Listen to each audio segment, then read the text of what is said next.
Good morning, folks. It's the San Jacinto Trail Report from San Jacinto Peak, right here, on, Sunday the 31st of January 2021, just after 10 o'clock in the morning. And take a quick scan around. You see the San Gorgonio range, or the San Bernardinos behind me there. Looks like it dusted down to close to 4,000 feet, but it's melting fast. Seeing the San Jacinto high country there, Marion Mountain, solid covering, and hopefully visible down there. There's a pretty good covering in Garner Valley, certainly a few inches, and especially on the Desert Divide, Apache Peak, Spittler Peak. Actually looks like it could be a solid, 18 inches plus. It's going to be around for a while. No snow in Pinyon. So it dusted down to 4,500 feet, maybe a little lower in the San Jacintos and Santa Rosas. And so we had an additional storm 5 days ago. I came up and reported on the couple of storms we'd had just before that. We had an additional storm on Friday, so 2 days ago, which produced 11 inches in Idlewild, and up here, regrettably, probably only maybe 8 inches or so. Pretty odd to get fewer inches of snow up here than at the mid elevations, although I'll talk about that a little bit in a moment.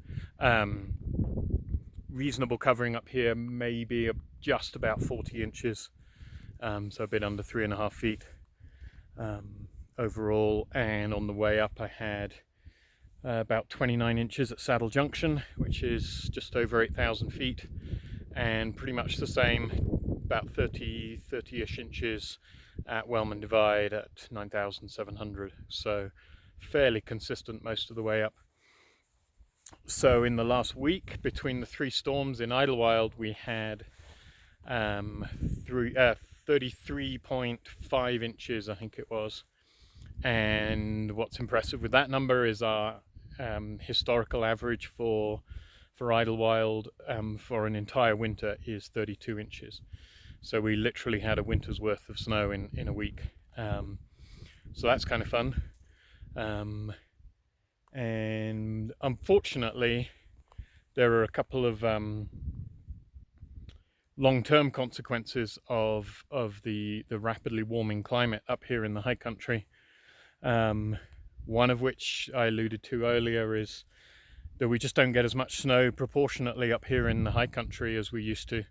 I mean, if we'd had 2 or 3 feet of snow in Idlewild in a few winters ago, we would have had several feet up here, and that just hasn't happened. We're basically getting almost the same snow, maybe a little bit more. We used to get 200 or 300% up here compared to what we had at the mid elevations. Now it's 100 to 150%, and with some storms like this latest one, if anything, the peak seems to have been above. Some of the snow was above the cloud for some of the storm, so it may have actually ended up being only 80 or 90% of what we got at mid elevations. So there's that issue. And then the other one is, look at the temperature right now. This is the last day of January. I'm in 2 thin layers and no gloves. Its air temperature just now was 38 degrees, so that's plus 3 centigrade. And even with the wind chill, as a light westerly breeze, was right at freezing. So, I mean, it's 32, and that's pretty shocking. And that's pretty typical, unfortunately. Particularly, I've noticed that in the last maybe 4 or 5 years, most strikingly, between the storms, it gets up above freezing up here, and that was either didn't used to happen, period, or was pretty rare. Now it's routine between every storm. It shoots up above freezing and stays there. And obviously the combination of those two, getting less snow and it getting a lot warmer, is going to create some serious long-term challenges for the water situation at lower elevations. So otherwise, conditions for snowshoeing were great today. Completely different from a few days ago. A few days ago I talked a lot about Graupoll, this thick layer of sort of ball-bearing snow. I learned from someone that back east they call it popcorn snow. It's a pretty good analogy. This past storm, this extra few inches on top was fine rounded grains, really nice, solid, compacted stuff. So today my snowshoes were only going in a few inches as opposed to, you know, a foot or two just 5 days ago. So what a difference a few days can make. Snowshoes recommended, certainly above 5,000 feet on anything that's not been compacted. Devil's Slide, for example, starting to get a really good compacted trail. That's going to get some traffic on it probably today, being a weekend.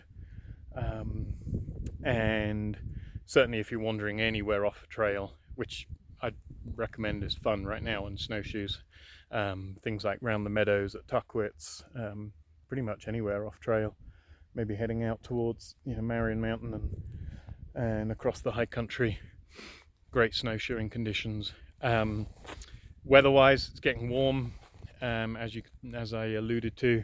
It's going to stay that way for a while. We're going to have a few cooler days, but at least the next week to 10 days, it looks like at Idlewild elevation is a little bit above average, particularly overnight. But up here in the high country, well above average.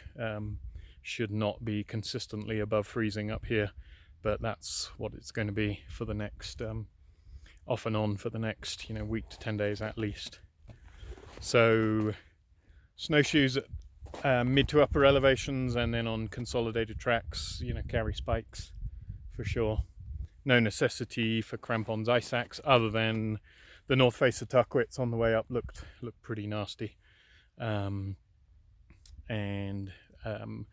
couldn't see if there were any obvious tracks across it yet, probably not. So anyone venturing out there, crampons and ice axe might not be a bad idea. Although this snow's pretty grippy, so spikes could be good enough. And take a quick scan around. Always a beautiful day at San Jacinto Peak.